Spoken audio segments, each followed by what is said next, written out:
receiver. Welcome to the Cowboys Experience. This is Zach Martin. Welcome to the Cowboys Experience. Hi, I'm Jalen Smith, linebacker for the Dallas Cowboys.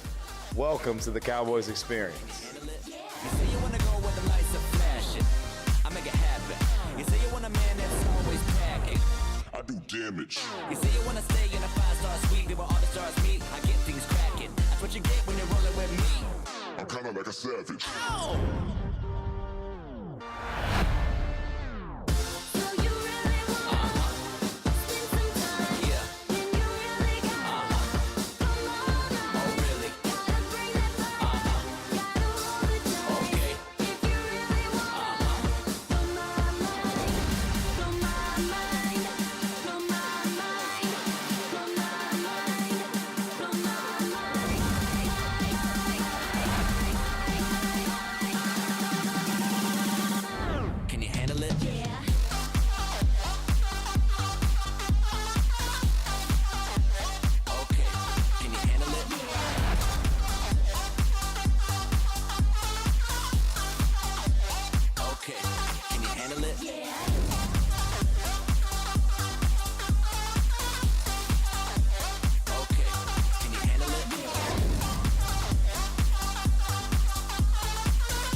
Receiver. Welcome to the Cowboys Experience. This is Zach Martin. Welcome to the Cowboys Experience. Hi, I'm Jalen Smith, linebacker for the Dallas Cowboys. Welcome to the Cowboys Experience. You say you wanna go where the lights are flashing, I make it happen. You say you want a man that's always packing. What's going on, everybody? How about them Cowboys? It's Big Game James, Law Nation, Producer G's on the ones and twos on the Cowboys Experience. You know how we do. Cowboys Experience. I know Law was up there this past Saturday. Great time they had. Travis Frederick, Zach Martin, Michael Gallup, who had the phenomenal game this past Sunday. So obviously they're going to be away against the Redskins, but please make sure you get back down there to the Cowboys Experience when we play in Miami. And Producer G, myself, will be there for that game. We're going to be hosting that game. Law Nation, I know you're going to be doing your thing, but guess what? We'll be out there. We're going to have a good time, and we're going to do some more Cowboys football. If you want to find out some more travel packages, if you're still trying to get to these games, it's still time to be able to do that. Please check out the Cowboys Experience, the travel packages you can get in our inbox, Silver Blue Nation, Big Game James, holla at Law Nation. Talk to Barry Griffith. You can also get in the Cowboys Experience, their website, and their inbox. So please, if you're trying to go to the game, you saw the experience that just happened against the Giants. You don't want to miss something like that. So please get into there and find out about these games. Now, saying all that, it's time to talk about these Cowboys, Big Law. Yeah, How you feeling? yeah. Cowboys. Oh, man. I'm feeling G-double-O-D good. I'm feeling so good, man. As a matter of fact, I'm lying. I'm feeling great. Hey, a lot of times we start off slow, and I said all off season, we must start off fast. And this looking like we started off fast, and I love the win. I love the victory, regardless of what anybody says. This was a great game for Dak Prescott, and Ezekiel Elliott, and for the first time, offensive coordinator Kellen Moore. It was a good game for them. It was a great game. I mean, great. It was an exciting game. I think the biggest thing that everybody was excited about, we understand the Giants aren't good. We understand their defense is not good. They lack a pass rush. Their secondary is not the greatest. They were one of the worst defenses in the NFC East last year. We understand that. But when you're trying to be a contending team, you destroy those type teams. You don't play around with those teams. You don't keep those teams in the game, because that's where you feel like you get the validity of a team that's going to be on the rise and going to do some damage. When you defeat handily teams that you should. And that's what got me excited more than anything. Too many times have we seen our Cowboys being more talented than the other teams, but keep them in the game with field goals, 13 play drives, field goal, 12 play drive, field goal, 9 play drive, punt. You get what I'm saying? We were seeing a lot of that last year. So the excitement to me was 35 points, probably could have scored more, and we scored 5 touchdowns, no field goals, and that was the exciting part to me. I was seeing touchdowns and not field goals. Yes, and then like you said, just to piggyback off of what you said, we normally play down to the level of our competition, and it was just good to see, refreshing with the eyes, to see that the Cowboys were able to put up money on the board and continue to score. Now, I only have one negative deal, and I have to put this out there. Towards the latter part of the game, we did hold off a little bit. I like for us to continue to drive and continue to have that force. Now, I'm not trying to compare us to the Patriots, but I looked on TV the other day and I saw the Steelers versus the Patriots. They smelled blood and they was continuing to execute their plan. Now, what that does is, this is just me speaking, Cowboy Nation, it sets the tone, it sets the temperament, it sets the mindset. Remember back in 2007, there was this team, the New York Giants, the same team we just faced. They faced the New England Patriots at the last game. And what they did was, although they lost, they said we had hope. Bill Belichick let up a little bit. And they said they felt that they had hope. And it inspired them. It gave them inspiration. It motivated them. And when they made it to the playoff, they knocked us off. Remember that team? Yeah, I remember that team. That's the team that won Yeah. everything. They knocked them undefeated boys out of there. You know what I'm saying? Yeah. And just like you said, that last game of the year, the Patriots kind of let off a little bit, and the Giants were like, you know what? We can beat y'all. If we see y'all again, we're going to beat you. And they gave them that confidence. And I agree with you.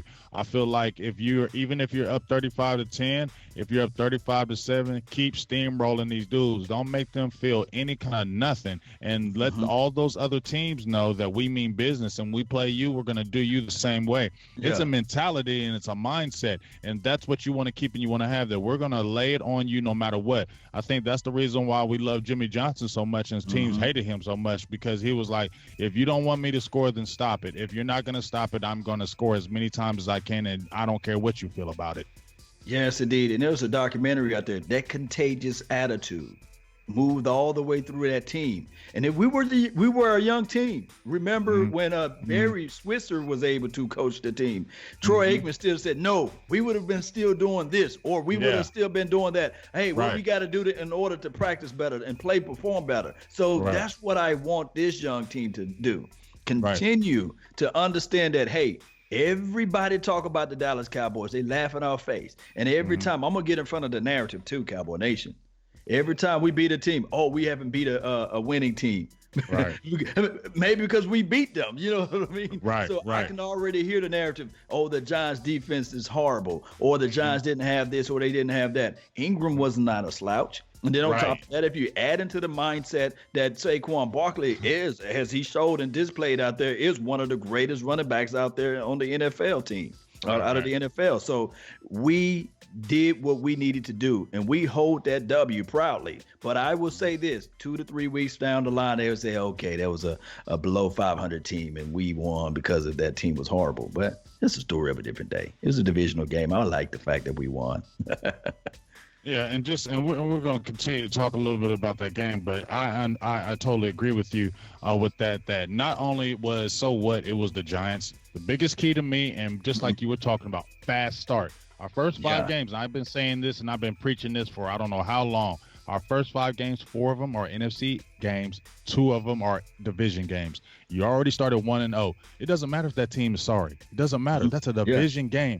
Your first job when you come out at the season is to win your division. Isn't that the first thing? Win your division.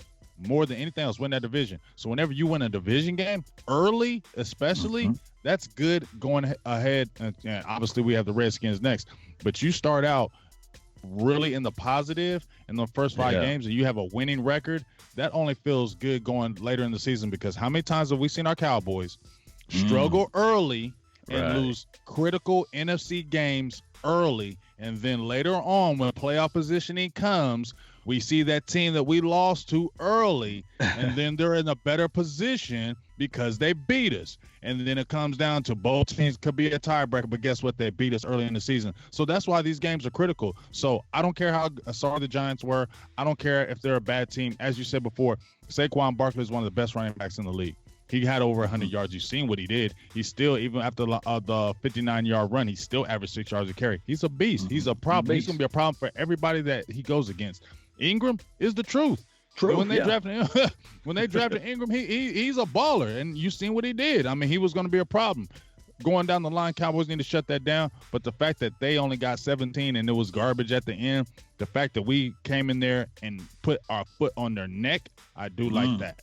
I do love it. And then on top of that, if you add in the fact that we don't even have full Zeke. Remember, I was saying a couple of weeks ago that Ezekiel Elliott always start off slow. So he seems like he's right on to par. He's right on par because in 2016, he had the same amount of yards. In 2017, his first game, he had the same amount of yards. 18, he had the same amount of yards. And now it's 2019, same amount of yards his first game. So I'm looking at Ezekiel Elliott right maybe around week 3. We'll see that big explosive game of 120, 130 yards. And keep this in mind, Cowboy Nation. Ezekiel Elliott's skill set and Saquon Barkley's skill set, they similar, but Ezekiel Elliott is a different type of animal. It definitely is a different type of animal. Let me give you a few shout-outs before we talk a little bit about the game. Shout-out to Mark Scott. How you doing? Gambino, how you doing? Yeah. I love you, Gambino. Kurt Taylor, how you doing? Wayne Jones, Michael Prophet, Jermel Anderson. Hopefully get to see you again up at the Lava Cantina. We appreciate you. Jay Outlaw Prez, how you doing? Antonio Lawrence, what's up, dog? Ill Will, Luke, the Skywalker still. We're going to be going on the 1s and 2s later on, so make sure you check out that tonight. But guess what? Let's talk about this game right quick. We've talked about some good things and some bad things. What were some of the things that you kind of take away from the game? Obviously, we know about Dak Prescott, and you can talk about that as well. But what were some of the major things that you really took away from this game when you saw the game from start to finish? What were some of the biggest things that stood out to you in this Cowboys game? The alarming thing was coaching. When you see the difference between Kellen Moore's system and Scott Linehan's system, it appears that they are similar, but what's different is the communication aspect of Dak Prescott communicating with Kellen Moore on the sideline. Remember, they try to put Scott Linehan in the booth. They try to bring him down. And then on top of that, when he was out there on the sidelines, nobody was really around him. And he seems like, to me, Cowboy Nation, one of the guys that knew everything. And he said, hey, it worked when we had Randy Moss. It worked when we had Megatron. It worked when I had a Dez Bryant. But I was telling everybody, like, hey, those are our generational, once-in-generational guys, right? So you have to sometimes listen. And earlier this year, Ezekiel Elliott had an interview with Mike Irvin, and he said, what's the difference between Kellen Moore and Scott Linehan? And he said, Kellen, listen. And that's an unbelievable skill set. So that's what I was seeing. I was looking at the fact that Dak Prescott, even though that first series wasn't the greatest, right? But they went back and they made the adjustments, and I believe that they communicated with each other, and ultimately they listened. And so that's how they was able to move that ball down the field. Yeah, man, I ain't gonna lie. I was geeked up. I was excited because we were, everybody's had their eyes on Dak Prescott, how he was going to look, and the command of the offense that he had. This was really exhilarating to see, because we had all been talking about it in preseason. We all been talking about in camp how he had made the improvements, and you saw it. But not just that. I just feel like when you really look at the team in general, it feels like Dak has just really taken over. Like, this is his team now. You know what I mean? Like, it's been building. It's like we understand that everybody follows the quarterback, but you just seeing him, the command that he had in that offense was really exciting. And it made you like, wow, if this is game 1, you can't wait to see him against the Redskins. You get what I'm saying? Like, and here's the thing. If the Cowboys would have went out and only beat them by 3 and it was a 17-13 game, who would we been dogging? Dak. Yeah, see, same old Dak. He ain't improved. See, I told you, you don't be paying him that $30-something million. Don't be paying him that money. Everybody would have dogged him and would have said he ain't this and he ain't that if we wouldn't have had an impressive victory. When you have weak teams, you're supposed to do that. And when you have a quarterback who's wants to be the franchise and you're trying to put him in the franchise, he's supposed to do this to these teams, especially when you had your all-world running back that had been out of camp all preseason, all camp, comes in and he didn't have to shoulder the load. That's a beautiful thing. Let's not forget the last game Dak played against the Giants. Did Ezekiel Elliott play? Nah. He sure didn't. And what did Dak have? A career game. You get what I'm saying? Dak comes in and barely used Ezekiel Elliott. Dak has another career game. So that's, if you're a Cowboys fan, you get excited about that the Cowboys don't have to sit there and rely on Ezekiel Elliott all the time, because you're wanting your quarterback to take that next step and put the team on his back. You have a great luxury when you have an all-world back there, but it's that quarterback. And I've been saying it before. It's the quarterback. If the Ezekiel Elliott, as much as I love him, he can rush for 2,000 yards. And I said this before, Law. He can rush for 2,000 yards. But if Dak Prescott does not play good, Cowboys are not going anywhere. When you see Dak Prescott play like this, you're like, hey, can't nobody beat us. Yes, indeed. And then just to also piggyback off of what you just said, think about this, Cowboy Nation. When you start talking about a quarterback that everybody tries to put in 8 and 9 man and 7 man in the box, now I believe that Dak Prescott will embrace that, because you got to pick your poison. And if you want to play man-to-man on this defense, go ahead and go for it, shoot for it, because that's what they were trying to do with this cover 2 scheme with the Giants. And he showed everybody, when you play cover 2 and you're trying to stop the run and you're trying to put everybody in the box, where's the weakness? You can look it up, Cowboy Nation. And especially if you play Madden, I'll throw you a little trick right here. This is a tip for you. If you're playing cover 2 in Madden, the middle of the field is wide. Open all game. All them seams is open all game. Them gaps, them little holes is open all game. And if you hit that pass right, you're going to kill that cover 2, and you're going to make that defense change and get up out of there, because it's going to get destroyed. It's good for the coverage and keeping things in front of them, but boy, you can just chunk that defense all the way downfield. Right. And then on top of that, big game, James, you stay in that cover 2. Yeah, you can stop the run a little bit, but then as soon as you get out of there, you got a guy that wear 2 and a 1 on his back of his jersey. And he's going to be running like a man-child, especially if you drop into a zone, because you don't want to play that zone defense out of the run. You just don't.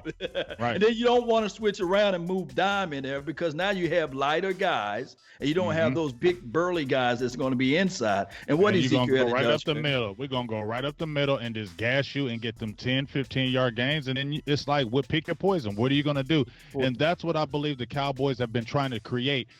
With this draft since 2010. I've been talking about drafting these offensive linemen, then going to the defense, getting Amari Cooper, signing Randall Cobb, putting all the pieces around Dak to make him even more successful. And you can't get mad at that. When you look at when people are like, well, yeah, Dak looked good because, he got an offensive line, he got a great running back.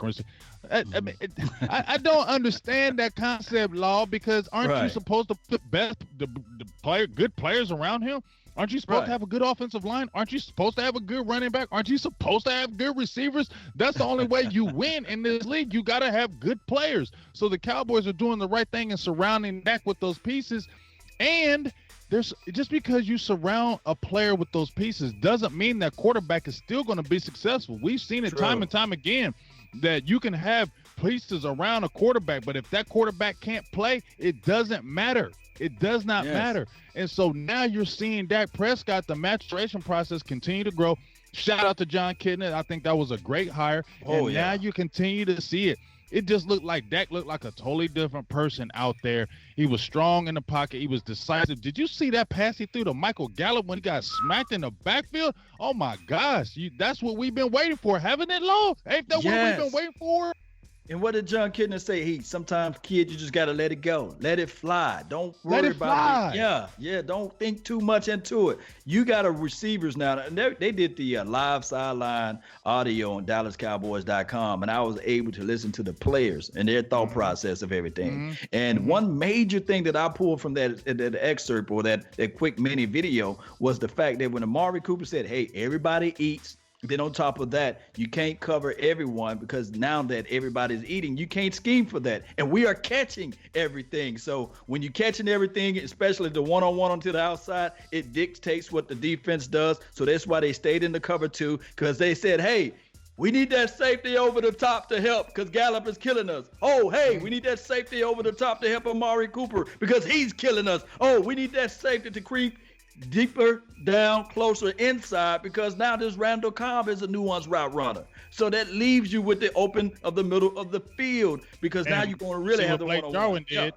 Not to even cut you off, but you see, that's just the case in point. You see what they did. Blake Jarwin hits that seam. You're playing that cover 2. You're playing deep. Blake Jarwin hits the seam, touchdown, just like he did before. And now the biggest thing that I like, not even just with Dak Prescott, is he's making the quick decisions. We love Dak when he makes that quick decision, when he's authority, where he knows where he's going to go with that ball and he's precise with it. And like I said, that offense looks humming.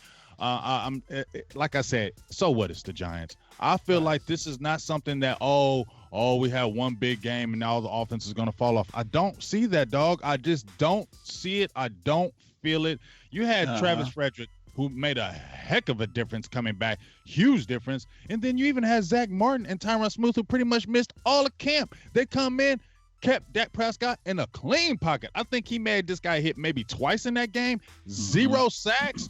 Beautiful thing. The offensive line is humming, and we ain't even seen Zeke. And wow, you don't even know. Kellen Moore probably didn't even show you half of what he's going to show down the line. Yes, boy, man, I'm telling you, I don't have to go to church this Sunday, man. Look, this is the thing, Cowboy Nation and James. This is the thing. There are 31 other teams out there that's going to look at this tape. They're not going to say, well, I'm going to refuse to look at this tape. They'd be foolish. They're gonna say, okay, we're gonna take away this. They'll be foolish. They're gonna watch the tape and they said, okay, this time we know for sure they're gonna love the cover 2. So we can't put ourselves in those situations that the Giants did. So we're gonna try something different.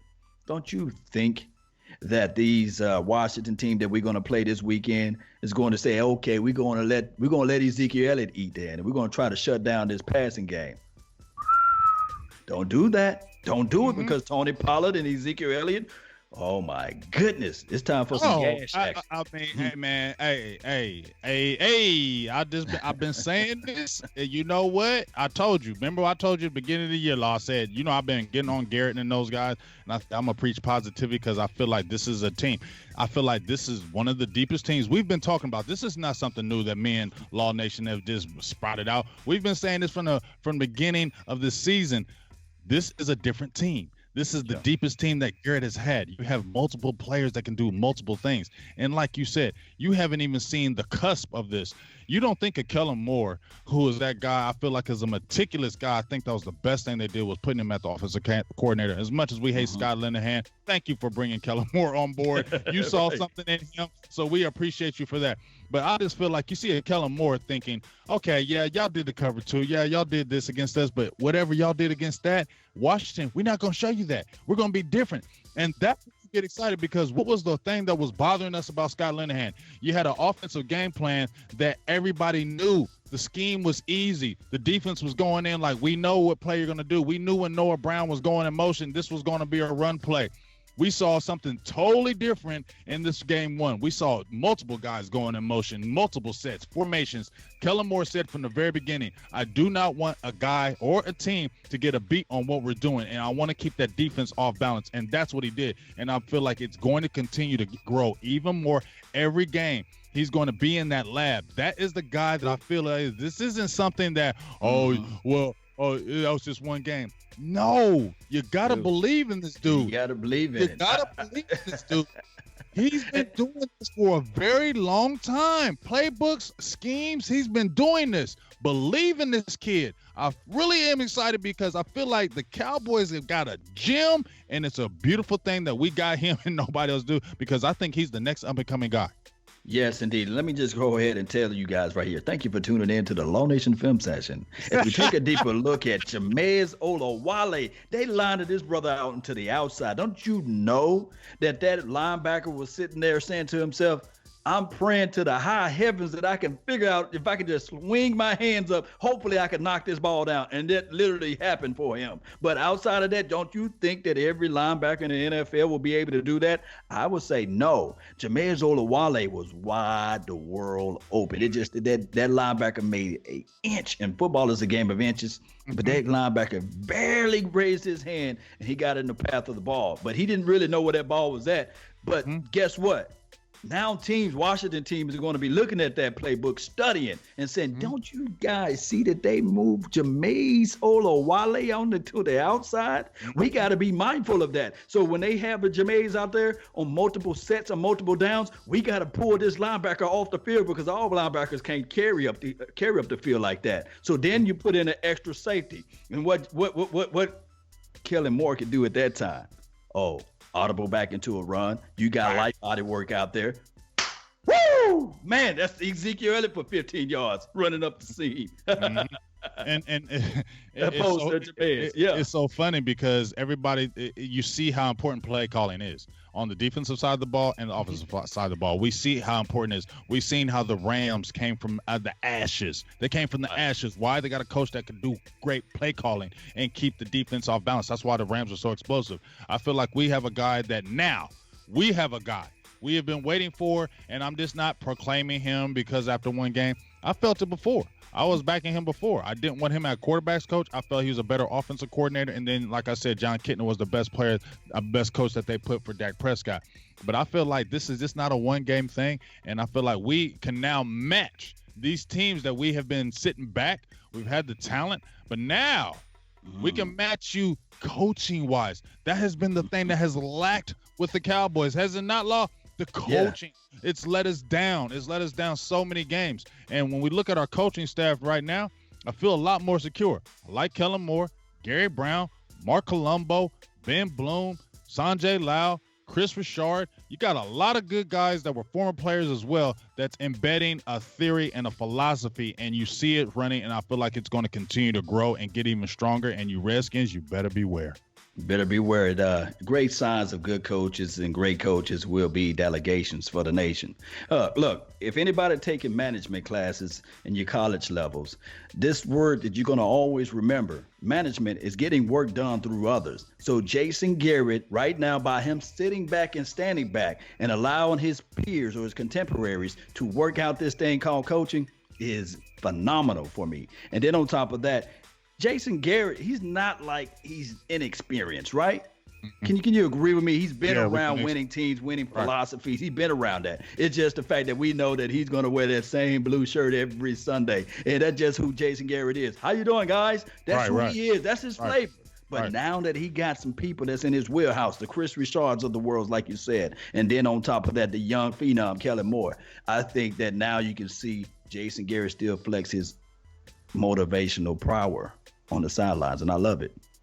And I think, you know what, when you listen to former players, they were saying the biggest thing about Garrett was, clock management, those type of things, but they never said anything about him not being a motivational leader to them. They never said anything about him not being meticulous in his work and how he's always there. He's always working hard. I've never heard anything about that about Garrett, so I would definitely give him props on that. And the team has never given up on him. You never really see Garrett go on a 5-6 game losing streaks. It does. I mean, we did see it but you lost Romo and you lost Dez Bryant. Come on. We're talking about a team that has all fully played. You see the Cowboys always seem to rally around him. And then, like you said, when you get the coaches around you, when you get the right coaches around you, it makes you a better head coach. You can be a great head coach, but when you get those good assistants around you that make you better, this is what I feel like maybe it might be coming full circle, because now you finally have the staff around you to make you better. And maybe now we might see the best of Garrett because of the staff that he finally has under him. Maybe it wasn't the best fit even with him and Scott Linehan, but now I feel like he can kind of mold, and I think that's just a great relationship because I think Kellen Moore, I think everybody likes Kellen Moore. I don't know what it is. I just feel like everybody likes him and believes in him, and I feel like they're like, you know what y'all saw? Okay, we been believed in that, and I think that's going to be the key going forward to the rest of the games this year. I believe the team really, really believes in Kellen Moore's offensive philosophy. Yes, indeed. And I love every bit of it, man. This is feeling good, Cowboy Nation, man. Oh my gosh. Yes, We just need, indeed. like I said, we just need to ride the wave, and we need to go in and take care of these Redskins. We're going to talk about that in a minute, but let me give a few shout-outs to everybody that's been tuning in. We got a great crowd right now, so let me give a shout-out. Shout-out to everybody. Guap De Niro, Ryan Dye, how you doing? Lorenzo Cavezo, I don't know if I said that right. I'm sorry. Von Dale Jackson, what's up with you, dog? Taquana Johnson Prince, how you doing? Andre Alalak. I'm some of these names. I apologize. Don't be mad at me. Mark Scott, Michael Davis, Mac Jones. How y'all doing? Wayne Jones. We appreciate the crowd. We love everybody here. We got a great crowd up in here, Law. So, and everybody's excited about the Cowboys right now. How can you not be? And it's not, like I said, it's not just because it's a one game. It's because you've been seeing the process. You've been seeing the process build to this. We as Cowboys fans and in the media have been waiting for this process to come full bloom. And I think this is the time. I've been saying from day one, no excuses this year. This is a no excuse year. There's no excuses for our Cowboys this year.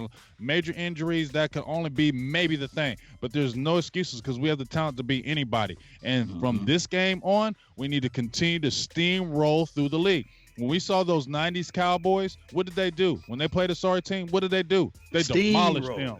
They demolished them. They took their hearts. They took their souls. And they made them feel like, man, this Cowboys team is for real.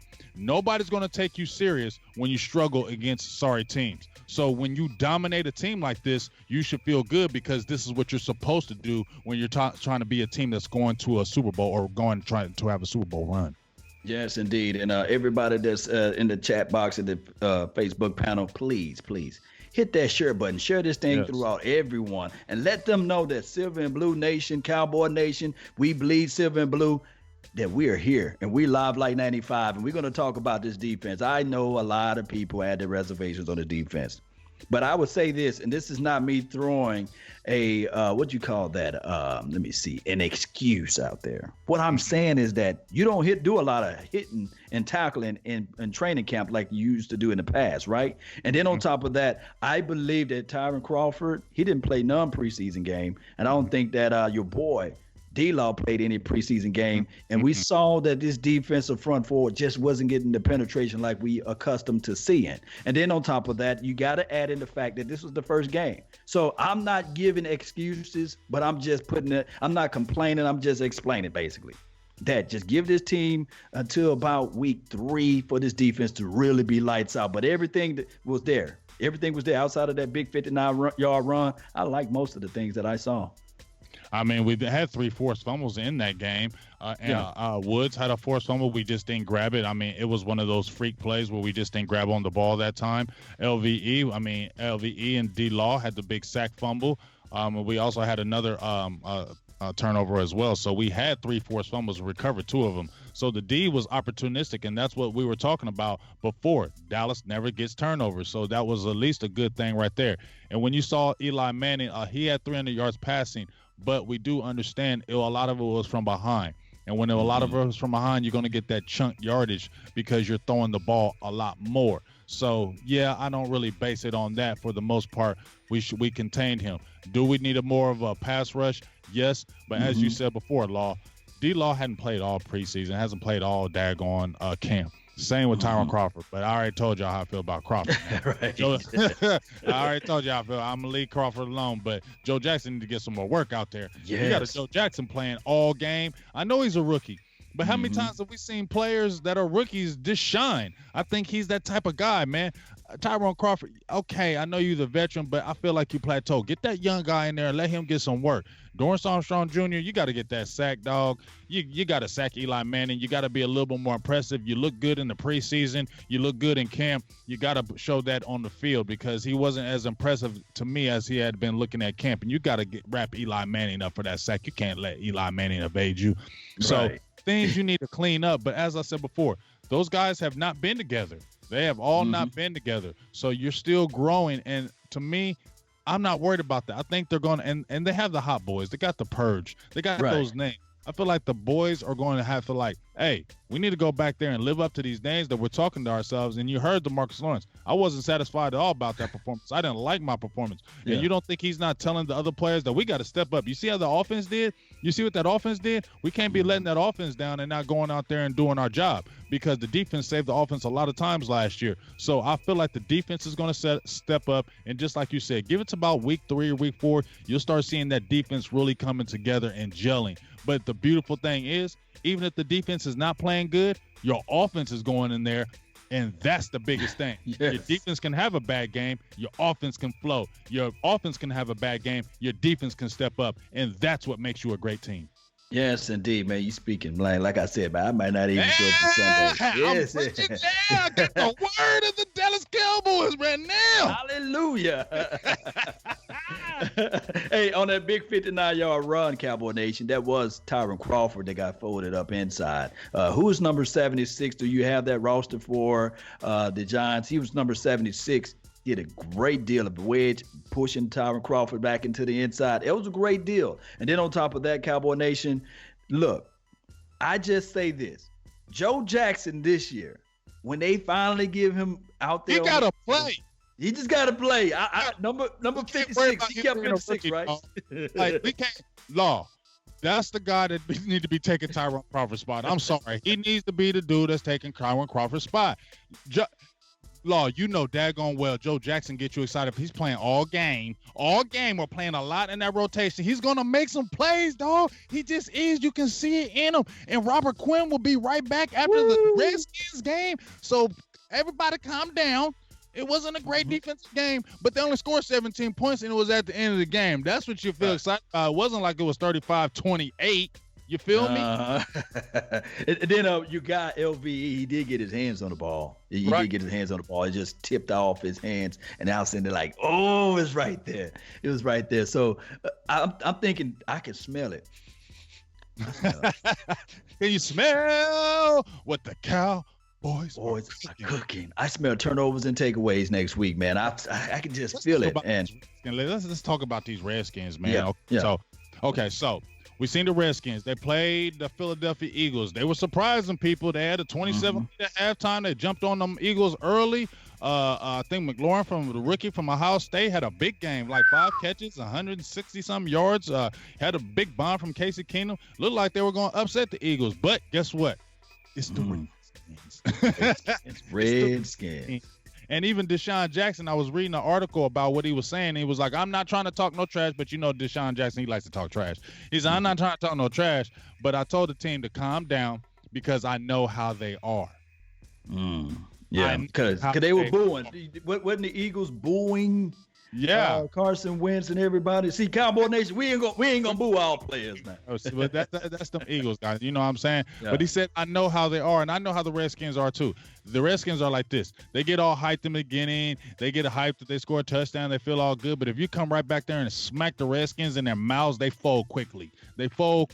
I've seen it from them. They have Gruden as their coach. He's not a good coach to me. I'm sorry. I don't know how he's still there. But okay, whatever. Stay there. As long as you stay there, we're going to keep beating y'all. But here's some keys to the game to me. And you tell me what you kind of think about this. Okay, obviously, Geis was out the game. He got injured, so we're going to see AP.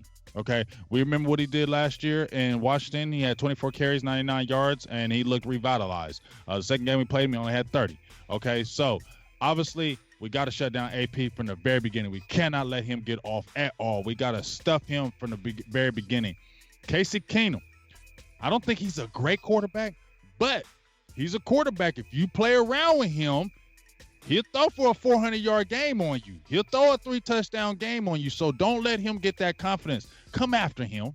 Don't sit there and show him different looks. Come after him, though. I feel like the Cowboys, we need to have that aggressive tone, Law, from the very beginning on the defense and offense. We're going to be in Washington. Come after these dudes and shut that crowd up early. That's my kind of thoughts on that on our side of the ball as far as the defense. What do you kind of think about that, Law?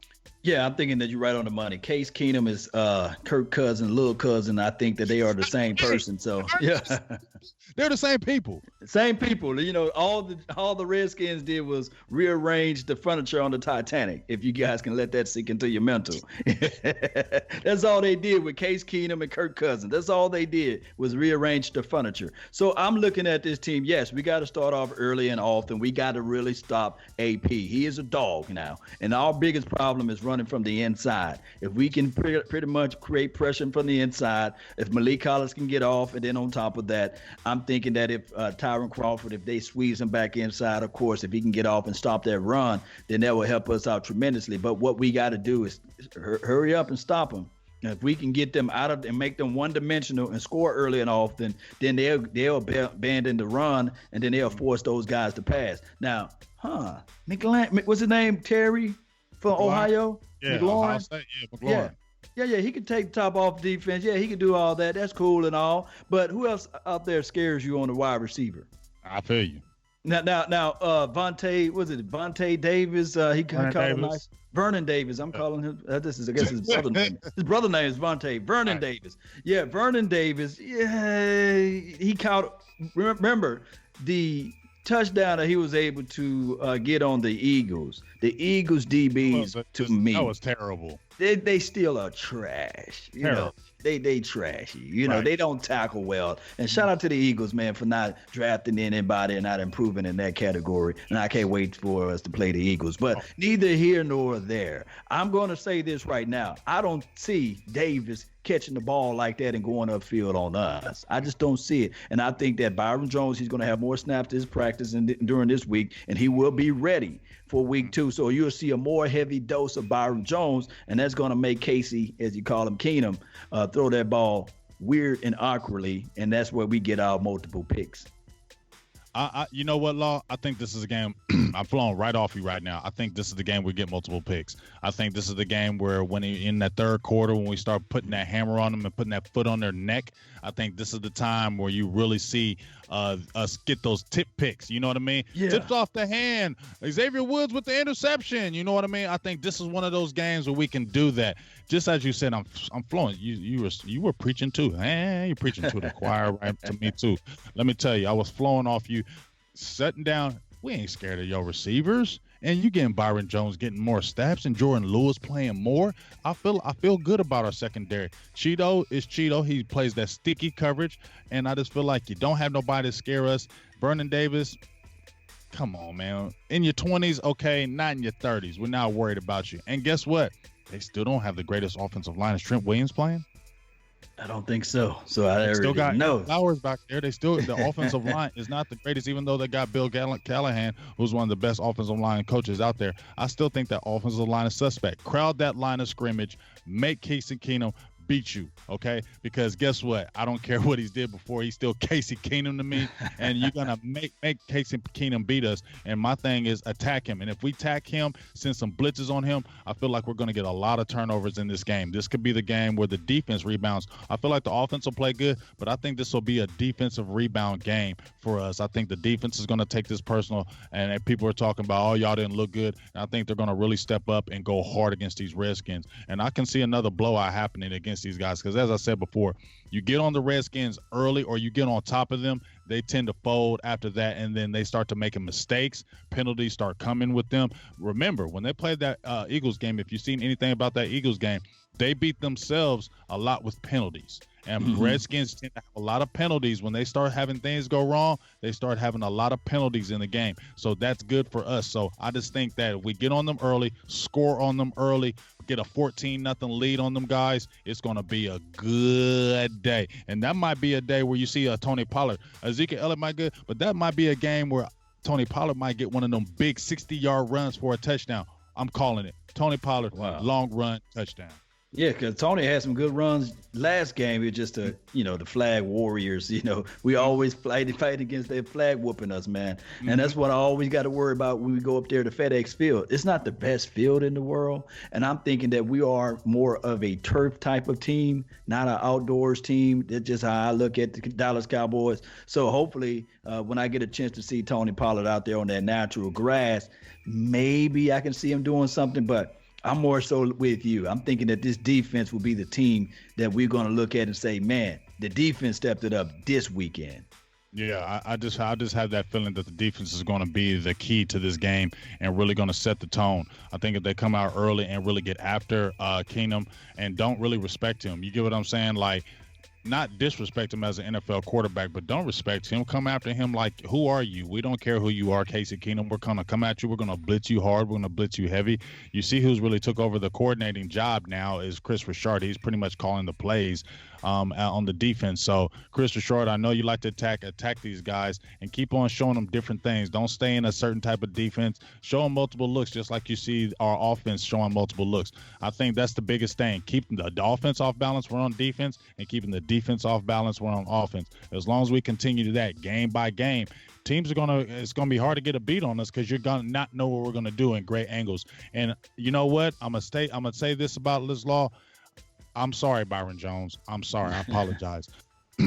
I said we ain't gonna fall off without Byron Jones, but you are missed. I will take that back. I am sorry. You are missed, and I can tell when you are in the game, you do make a difference, and I will go back and say that. So I apologize to the Senator, Byron Jones. It's something marvelous when you can see a cornerback shut down a side of the field. And then on top of that, when the receiver is trying to catch the ball, it's a contested catch.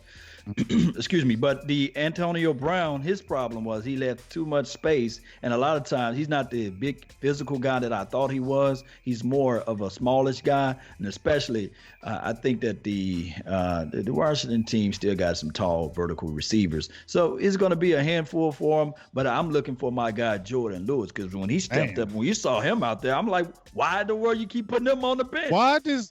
What is going on? What man? Can we figure this out, Law? Can we try to figure this out? You break down the videos like no other. You're great at what you do with that. Tell me, why is Jordan Lewis not playing over Anthony Brown? Like, what is this affinity for Anthony Brown?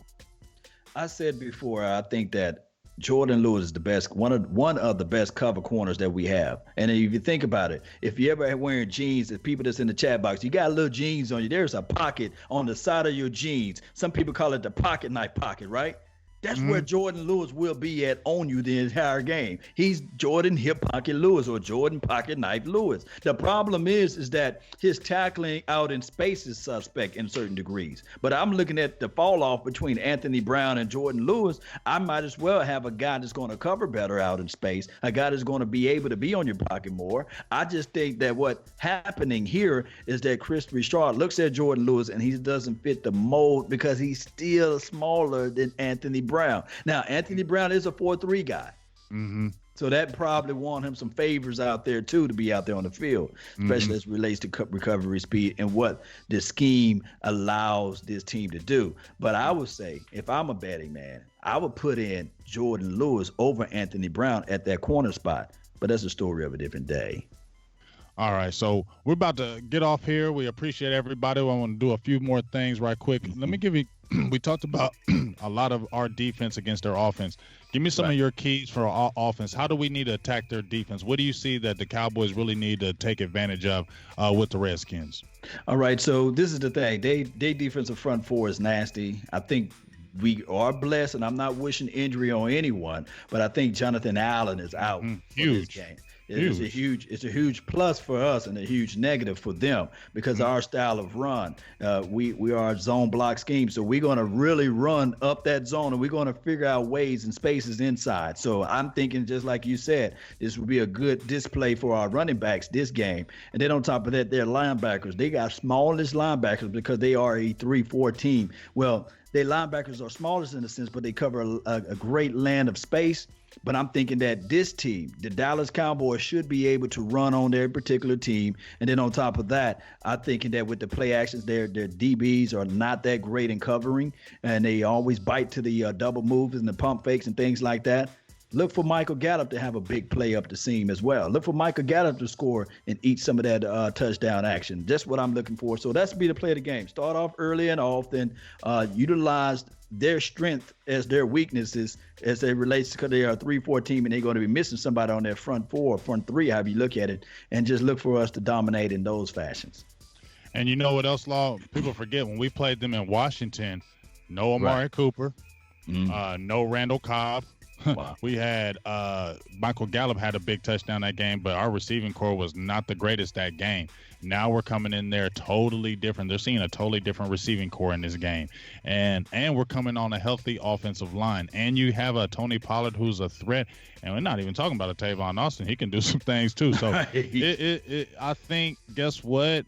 Redskins, I'm not trying to just jump out there and say we the greatest, but I feel like y'all in trouble, dog. You Redskins are in trouble. You're one of the teams that I dislike. You're one of my most disliked teams out of all the teams in NFL. I do not like the Redskins. I can't stand the Redskins. I like nothing better to beat them. Are they like A, B? Because like, are this A Eagles, B Skins, or they are A. They are A. Oh wow! Like I don't like the Eagles. They get on my nerves because they talk so much. But something about them Redskins, dog. Like, you know, I'm a little bit older. Super Bowl rings, yeah, right? I'm a little bit older, so you know, I remember watching them '80s games against them Redskins, and we hated them. Like, that was personal battles. Like, that was serious business. When we those were serious games because they always had talented teams. You know what I'm saying? So those were always battles and bangers.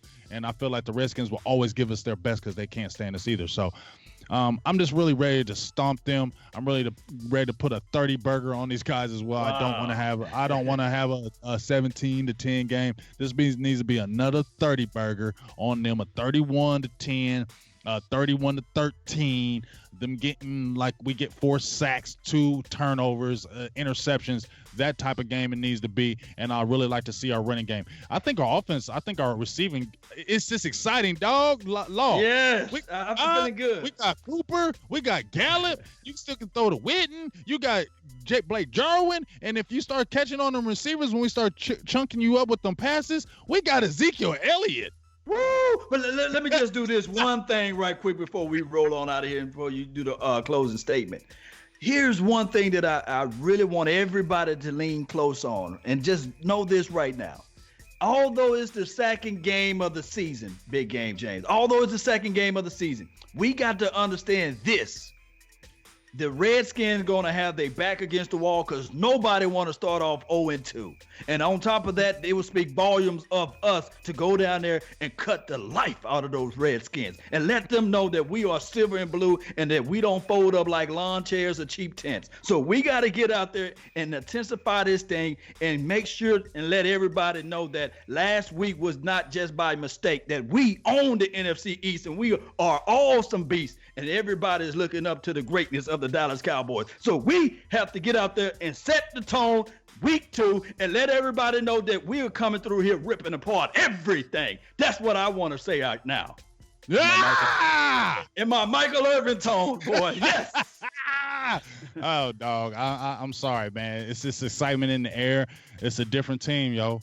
Law. It's just a different team. I just feel like, I'm not saying it's the team of destiny, but man, it might be, because it just feels different. And I think the maturation of Dak Prescott has made me feel different. I feel like he is maturing and he is fully embracing and taking over that role as this being his team. I know we got Ezekiel. Please don't think, oh, you talking about, I'm not saying that, but I'm telling you, when Dak Prescott is on his game, we are unstoppable. Period.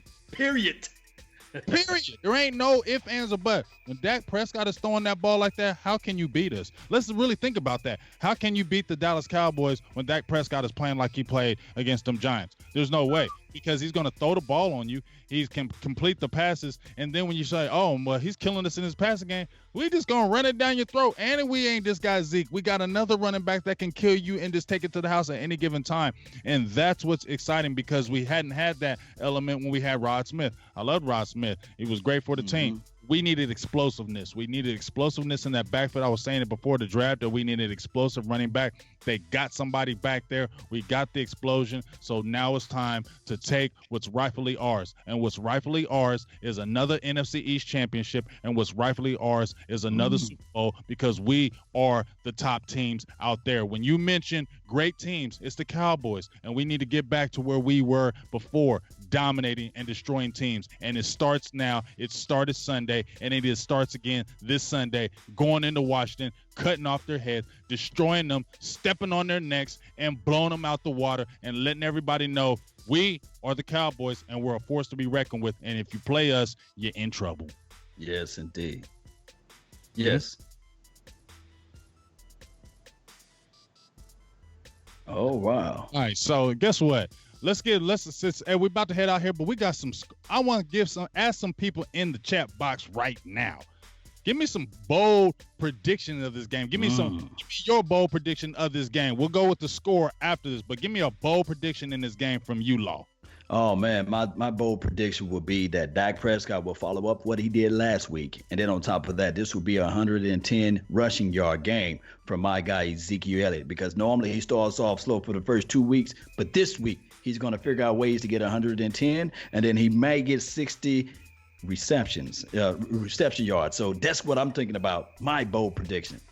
My bold prediction is the defense bounce back and steps up, get a 5-sack game, and we get 2 turnovers, and I'm going to say 1 turnover is forced fumble, and we're going to get an interception by Xavier Woods, and possibly he'll take it to the house just to be hyped about it. I'm going to say Xavier Woods picks one and takes it to the house. So that's my bold prediction. Defense dominates this game.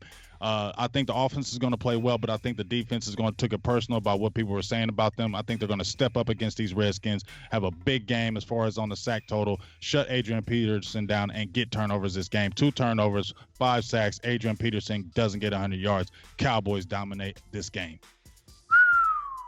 Like that. And then I'm going to go ahead and give you a score prediction. 31-13. 31-13 Cowboys. Cowboys dominate. Oh, my goodness. I'm putting up 28-13. That's my score prediction for the whole entire year. 28-13 Dallas Cowboys, because everybody was saying, hey, Dallas Cowboys, they suck. They can't score over 20 points. I said, so this year, I said, if all we had to do is average 1 more touchdown than what we did last year, and it'll put us in the top 4, top 5 offense. So I'm looking for 28 points, and I'm looking for this defense to still be stingy and get us 13. So, hey, They went above my expectation last game. So I'm expecting the same. Big game, James. I'm expecting the same. Let it all goes together, baby. Let's go. Expecting the same. Big game, James. I love it too, big dog. And I'm listening to some people out there, and they're talking about the score predictions. I'm seeing a lot of people feeling like we're going to dominate the world 28-10 from Lamar Darden. Maya Martin, 28-10. Eddie Velia, 41-17. Marvin Hargrove Sr. I'm so sorry about that. 33-13. Eddie Vela says Dak has another 4-touchdown game. That's a nice bold prediction.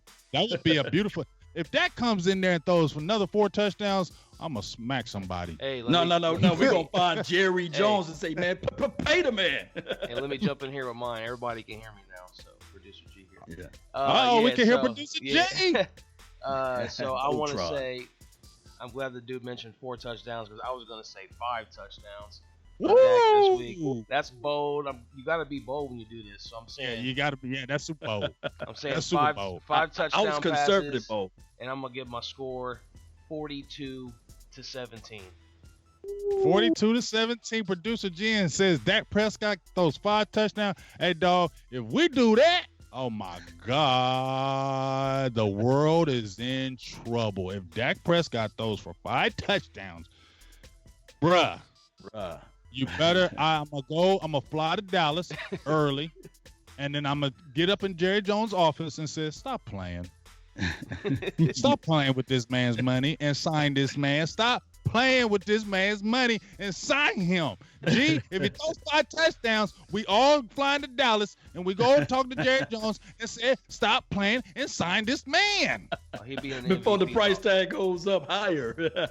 He'll be in the MVP talk if he does that. Man, yes, he's definitely MVP talk. If he throws for like 400 some yards and 5 touchdowns, 9 touchdowns and like 800 yards in the first couple of games, everybody. Then we'll be seeing all them Dak haters. Oh, but hey, guess what? Yeah, Dak has been impressing me. He has looked a lot better. I don't want to hear it. I don't want it. Don't you do it. Don't you do it. Hey, don't you do it. Let me throw something in here a lot of people don't even think about, and that's the fact that we always want to compare Dak to Romo because that's the last 2 good quarterbacks, but Romo hadn't even started at this point until this season in his career, if you compare him to Dak. So now, going forward, we should start comparing Dak to Romo. Because, like you said, Romo didn't even play in his first 3 seasons. And he had a whole lot of prep. You got to understand, he was under Parcells and Sean Payton. So you had 3 years of prepping. So when you see how Romo played good when he came out after sitting 3 years, it was because of that good coaching. They said he wasn't ready, and you saw, guess what happened. But just like you said, Producer G, Dak wasn't even supposed to play. He wasn't even supposed to be doing this.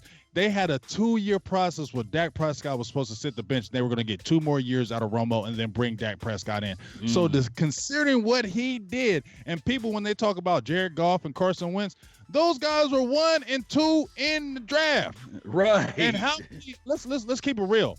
How many organizations, let's be honest, do jump out there to sign a quarterback that was drafted in the 4th round as their franchise guy? How many organizations jump out there to do it? They feel more comfortable paying a guy that was a number 1 pick or a number 2 pick or a 1st rounder or a high 2nd rounder. They feel more comfortable doing that because they're the investment. When you're a 4th rounder, teams are still leery because they're thinking you went in the 4th round for a reason. So understand, that's why they probably sit there and wait, because you was in the 4th round. You weren't a 1st round pick. You weren't a number 1 pick. So that's why teams are leery. So that's why they said, we want you to prove a little more. So now you see Dak is like, hey, guess what, y'all? My numbers are speaking for themselves. I come out there this week. Come on, y'all. Y'all got to start paying me now. Yes, indeed, boy. This is scary good. A scary good. But, hey, we're not going to keep y'all. It was a great fire show today. Man, I appreciate you, Law. You always just bring the best out of me. Can we read a few more of these bold predictions and scores that people put in here? Because they've been putting them in since we started talking. Go ahead. All right, so let me get a few out here. I got Kevin Spencer. He says 38-3. Dallas scores 3 touchdowns and 143 yards. I don't know if that's rushing. Joe Tranchino says 4 touchdowns. Jerry better get out that checkbook. Let's see. Marvin Hargrove Sr. says he's going to see a score via kickoff, punt, and interception. Nice. I like that. That's a good one. James Sanderson is flowing off UG. Dak those 5 touchdowns. So I think a lot of people are going with the bold prediction of Dak. So a lot of people are drinking the Dak Kool-Aid now. Tastes good. That Dak Kool-Aid tastes good. You need to make some good Kool-Aid, Dak, because we're going to put your name on.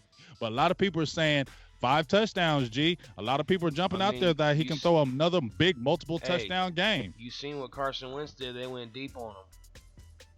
Yeah. And, hey, let me tell you something. Get into our page. Did you hear what Carson Palmer said about Dak Prescott? What did he say? He said Dak Prescott should take 10 to 15 million. This is the dude that quit his team in the Cincinnati Bengals and still wanting his money. Don't Josh McCown make $15 million? Oh, my gosh. Come on, Carson. We on Cowboys Experience, so I can't say nothing. Yeah, we're gonna keep it PG. But I'm gonna say this right quick. They only had one guy that could take the top off the defense. Oh, Big Game James, can you remind the nation and everybody that's on Cowboys Experience how many people we got to take the top off the defense? We got 3 of them guys that's gonna be coming for your neck. And bro, and what's so great about it is Michael Gallup is not like a fast guy, but he still gets deep on you. That's what gets me geek. And over the middle, please Randall Cobb, let your ribs be good, because I heard you had a little bit of rib injury. But I'm telling you, Randall Cobb is going to be kind of big in that game. I think Cooper's going to abuse you, Josh Norman. But man, Cobb underneath, who y'all got to guard him? Y'all in trouble. Double take those ankles. Too. What's that? I said Pollard could play receiver too. That's what I'm saying. That's what I said. Oh, and there's a bold prediction. I said, I don't know if this is bold, but Pollard, he's going to get a long run for a touchdown. Out of the 31 points that we score, Pollard is taking one to the house long. He's going to get over a 60-yard run for the touchdown. Tony Pollard, the rookie, is scoring on a big run. And it's right after we've been took their throats, after we've done mashed them and they start giving up. Pollard's going to come in the game and boom. Yes, indeed. All right, so, hey, we appreciate everybody. Shout out to everybody that was in the chat box today. We had a great crowd. Oh, my God, it was a great day today. Everybody's excited about Cowboy Land. Once again, before we get out of here, if you're still trying to go to a Cowboys game, please check out the Cowboys Experience. The last week was awesome. Law, you was out there. Travis Frederick, Zach Martin. You had Michael Gallup, who had the awesome game. Check out those travels packages, as you can see right here. Great affordable prices, some of the best prices across the board, and Barry Griffith and the Cowboys Experience are second to none. I will be out there. Producer G will be out there. Not this week because obviously we're at Washington, but we will be out there for the Miami game. So please come out to the Lava Cantina. Check us out. Let's have some fun, have some drinks, do all that good things, and let's get some more W's. But please, if you're trying to get to a Cowboys game, check out the Cowboys Experience. And my guy, Law Nation, if you don't know about this man, you should, because he's the man of the hour. But please, Law Nation, let everybody know where they can find you and check out and see what you got going on in your illustrious, brilliant career you got. Oh, man, I really appreciate everything, Big Game James. It's a wonderful deal to be on this platform to speak about Cowboys, the team that we don't like, the team that we love, you see. So you guys can find me at LAW Nation on YouTube, Facebook, and also Instagram. And just type that in. You'll see either my face or a logo. And also on Twitter, LAW Nation. Just hit me up, and I'll be sure to get back with you all. That's been my time. I really thank you all for yours. And remember, you're listening to nothing but the best. Man, gosh, you just can't beat that. Hey, and if you want to check us out, hey, Big Game James, we're out here on Facebook, YouTube, Instagram, Twitter, Silver and Blue Nation. Producer G Voltron, that you see, he has these great graphics. He puts it down like no other. Shout out to the best producer in the world. I love you for life, and he keeps on rocking it. So make sure you check us out. We're going to be doing this every Tuesday. After every victory, we're going to be smacking these fools this year, and we're just going to have a great time. So please continue to check out the Cowboys Experience every Tuesday at 1 p.m. It'll be Law Nation, Big Game James, Producer G Voltron, and we'll just be talking Cowboys football. So with that being said, we love y'all. We appreciate all the support, and we'll be talking to you soon. We out. Salute.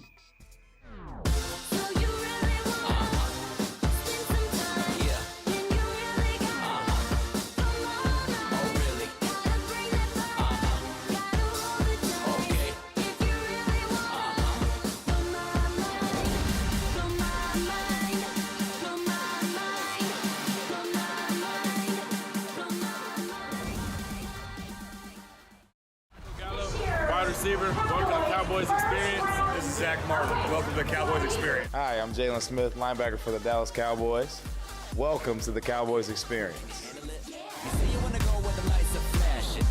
I make it happen. You say you want a man that's always packing. I do damage.